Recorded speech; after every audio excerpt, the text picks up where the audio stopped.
आणि नियम समितीच्या बैठकीत त्याचा विचार करू. प्रवीण दरेकर. सभापती महोदय, अंतिम आठवडा प्रस्तावावर त्या ठिकाणी आपण बोलण्याची संधी देत आहे त्याबद्दल सर्वप्रथम मी आपला आभार व्यक्त करतो. मी जास्त वेळ सभापतीमध्ये बोलणार नाही, त्याच्यामुळे काही चिंता करायचं काही कारण नाही. सभापती महोदय, या ठिकाणी अंतिम आठवड्यामध्ये आर्थिक फसवणूक या विषयाचा अंतर्भाव त्या ठिकाणी आहे आणि आर्थिक फसवणुकीच्या अनेक घटना समोर येत आहेत. आणि सभापती महोदय, अनेक चिटफंड आहेत, दिशा आहेत, सर्वसामान्यांच्या गरिबांच्या कष्टाने बुडवलेला पैसा कमावलेला बुडला जातोय. आपण काय म्हणताय प्रवीणजी? अंतिम आठवड्यावरचं ऑनलेग आत थांबा जरा. मी आपल्याला त्या हक्कभंग सूचनेच्या संदर्भामध्ये बोलायला सांगितलं. हो, आपण अंतिम आठवडा सुरू केलाच नाही. नाही नाही नाही, अजून बरंच बिझनेस आहे. 93 टेबल केल्या. हक्कभंगानंतर हक्कभंगच. सभापती महोदय, महाराष्ट्र विधान परिषद नियम 240-241 अन्वये श्रीमती सुषमा अंधारे, प्रवक्त्या शिवसेना उभाका गट व श्री कुणाल कामरा यांच्या विरोधात हक्कभंगाची सूचना मांडण्यासाठी मी आपल्याकडे अनुमती या ठिकाणी सभापती महोदय मागतोय.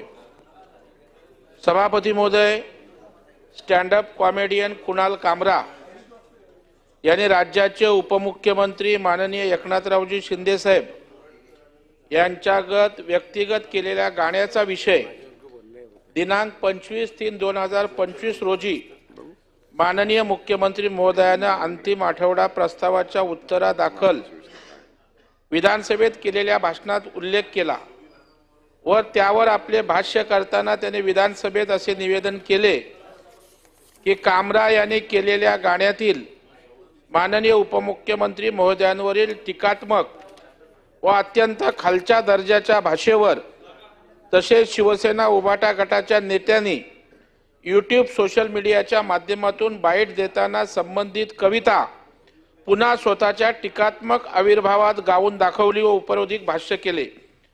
हा सभापती महोदय एक प्रकारे सभागृहाचा किंबहुना सभागृहातील आमच्या सगळ्या सदस्यांचा सभापती महोदय अवमान आहे. त्यांनी एक प्रकारे सभागृहातील सदस्यांना डिवचण्याचा प्रयत्न या ठिकाणी केलाय. ही बाब अत्यंत गंभीर आहे, कारण सभागृह हे सर्वोच्च आहे आणि या सभागृहाचा अवमान या ठिकाणी सभागृहातले कुठल्याही पक्षाची सदस्य असले तरी त्या ठिकाणी सहन करणार नाहीत. त्यामुळे विचार करण्याची गोष्ट आहे.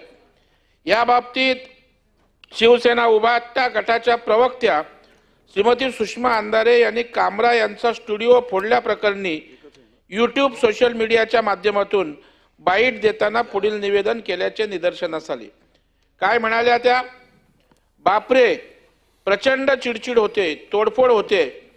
भगतसिंग कोश्यारींनी छत्रपती शिवराय आणि बाबासाहेबांबद्दल अत्यंत अवमानकारक वक्तव्य केली तेव्हाही चिडचिड कुठे गेली होती? आपटेमुळे शिवरायांचा पुतळा पडला तेव्हा त्या आपटेचे कार्यालय तुम्ही का फोडले नाही? राहुल सोलापूरकरने छत्रपती शिवरायांची लाच घेतली असा खोटा इतिहास सांगायला सुरुवात केली तेव्हा सोलापूरकरचे कार्यालय किंवा तो ज्या भांडारकर ट्रस्टमध्ये होता ते तुम्ही फोडायला का गेला नाहीत? प्रशांत कोरटकरने चक्क महाराजांच्या बायोलॉजिकल बापापर्यंत पोचायची भाषा केली तेव्हा प्रशांत कोरटकरला फोडण्यासाठी तुमचे हात का शिवशवले नाहीत? एवढ्या सगळ्या खोट्या गोष्टी तुम्ही सहन केल्या आणि आता जर एखादा कलाकार अत्यंत उपवासाने वस्तुस्थिती मांडत असेल तर तुम्हाला इतक्या मिरच्या का लागल्या? यस, वी सपोर्ट कुणाल कामरा. म्हणजे राज्याचे उपमुख्यमंत्री माननीय श्री एकनाथरावजी शिंदे यांना व्यक्तिगत हिणवणारे गीत करताना कुणाल कामरा या कलाकाराने जाणून बुजून हेतुपुरस्पर माननीय उपमुख्यमंत्री महोदयांची व्यक्तिगत अवहेलना केली असल्याचे सकृत दर्शनी सभापती महोदय स्पष्ट होते. त्यामुळे श्रीमती अंधारे यांचे प्रस्तुत निवेदन म्हणजे त्यांच्या हिमतीचा कळस आहे या सभागृहाचा अपमान करण्याचं धाडस त्यांनी केलंय. श्रीमती अंधारे यांनी त्यांच्या निवेदनात संस्कृती व शाब्दिक मर्यादांचे उघड उल्लंघन केले. राज्याच्या उपमुख्यमंत्र्यांविरुद्ध बोलत आहोत याचे देखील त्यांनी भान ठेवले नाही.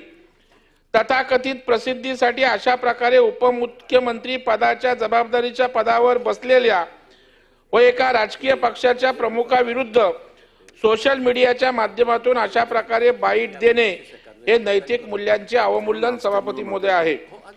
त्यांनी सोशल मीडिया समोर माननीय उपमुख्यमंत्री महोदयांना आव्हानात्मक निवेदन केले असल्याने व त्या योगे सभागृहातील समस्त सदस्यांना डिवचण्याचा प्रयत्न करून दोन्ही सभागृहाचा अपमान सभापती महोदय या ठिकाणी झाल्याचं सकृत दर्शनी स्पष्ट होत आहे. श्रीमती सुषमा अंधारे यांनी प्रस्तुत प्रकरणी भाष्य करताना व्यक्त केलेली खालच्या पातळीवरील भाषा व श्री कुणाल कामरा यांनी हेतू पुरस्पर माननीय उपमुख्यमंत्री महोदयांवर वैयक्तिक व उपरोधिक केलेले गाणे यातील भाषा एक प्रकारे सभागृहाचा अवमान आहे.